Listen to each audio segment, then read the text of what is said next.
et bienvenue à tous sur ma nouvelle chaîne Easy Cooking. Aujourd'hui, c'est notre nouvelle recette.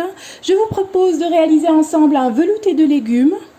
Pour ma part, j'ai ici 2 pommes de terre taille moyenne, 5 carottes taille moyenne, 2 oignons taille moyenne, 2 courgettes et 2 tomates taille moyenne également. Bien sûr, lavées et coupées en morceaux.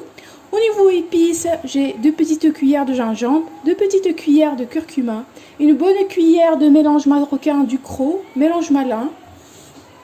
J'ai également de l'aneth pour la décoration, un bouillon de légumes, et aussi on a 150 g de riz, et puis 50 g de huile d'olive, et ainsi pour faire le bouillon, c'est 270 centilitres d'eau. Je vous retrouve après au niveau de la marmite pour réaliser la recette. L'eau a commencé à bouillir. On va commencer à mettre nos légumes dans le récipient.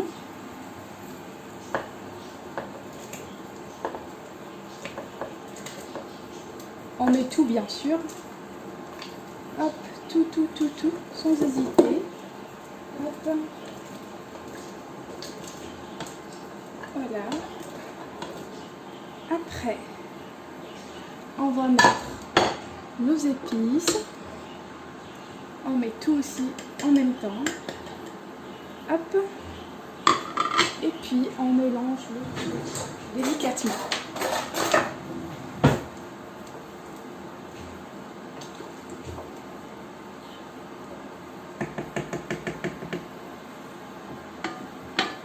Après, on va rajouter le riz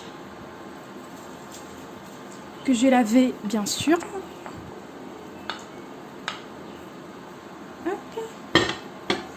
Et pour finir, on rajoute l'huile d'olive. Et voilà. On mélange encore une fois le tout. Une petite pomme de terre. Hop.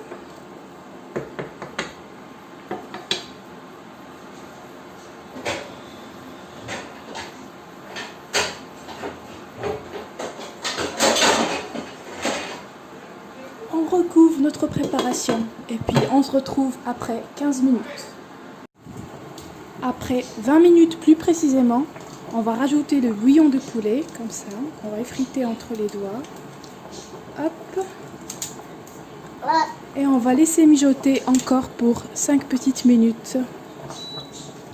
Et on se retrouve après pour le mixage. Une fois le mélange est cuit, on met le tout dans notre mixeur ou notre blender et après on mixe le tout. On se retrouve après pour le résultat final. Quand vous constatez, notre velouté est prêt. Il est très onctueux, pas besoin de crème. Ou pour les gourmands, vous pouvez ajouter un petit peu de crème fraîche. Hop.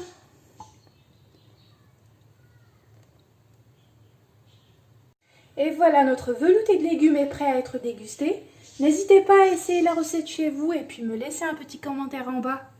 Je vous invite à vous abonner à la chaîne et puis laisser un petit j'aime si le contenu vous a plu. Et pour moi, je vous dis à bientôt pour une nouvelle recette.